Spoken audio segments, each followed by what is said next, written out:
Colour নাকি colour, flat নাকি apartment.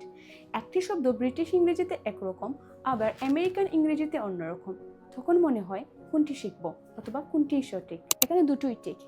সমাজ ভাষা বিজ্ঞানের গবেষণায় বলা হয় ইংরেজি কোনো একটি নির্দিষ্ট রূপে আটকে নেই, এটি বিভিন্ন দেশ, সংস্কৃতি এবং ব্যবহারের সাথে বিবর্তিত হয়েছে।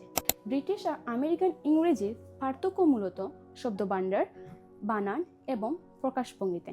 যেমন ব্রিটিশ ইংরেজিতে বড় গাড়ি বোঝাতে বলা হয় লরি এবং আমেরিকান ইংরেজিতে বলা হয় ট্রাক।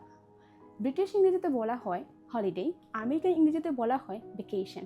একই ভাষা কিন্তু দুটো আলাদা দ্বারা। এখন প্রশ্ন হলো আইএলটিএস বা পরীক্ষার ক্ষেত্রে কোনটি ব্যবহার করবেন। আনুষ্ঠানিক নির্দেশিকা অনুযায়ী দুটি গ্রহণযোগ্য, তবে একটি বিষয় খুবই গুরুত্বপূর্ণ, সেটি হলো ধারাবাহিকতা। ভাষাবিজ্ঞানের গবেষণায় দেখা গেছে দুটো আলাদা দ্বারা একসাথে মিশালে লেখার সংহতি কমে যায়, তাই যে কোনো একটি বেছে নিয়ে সেখানে স্থির থাকুন। তো জীবনে দুটোই চারপাশে আছে, ইউটিউব, সামাজিক মাধ্যম এবং স্ট্রিমিং প্ল্যাটফর্ম, সব জায়গায় মিশ্র ইংরেজি চলে, তাই মুখস্থ করার চেয়ে বোঝাটা বেশি জরুরি। ব্রিটিশ বা আমেরিকান এখানে কোনোটি শ্রেষ্ঠ নয়, এগুলো একই ভাষার আলাদা দুটি সংস্করণ।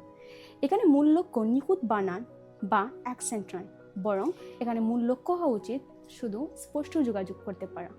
ইংরেজি আসল শক্তি শুধুমাত্র উচ্চারণে নয়, বরং অন্যকে বোঝাতে পারার সক্ষমতায়।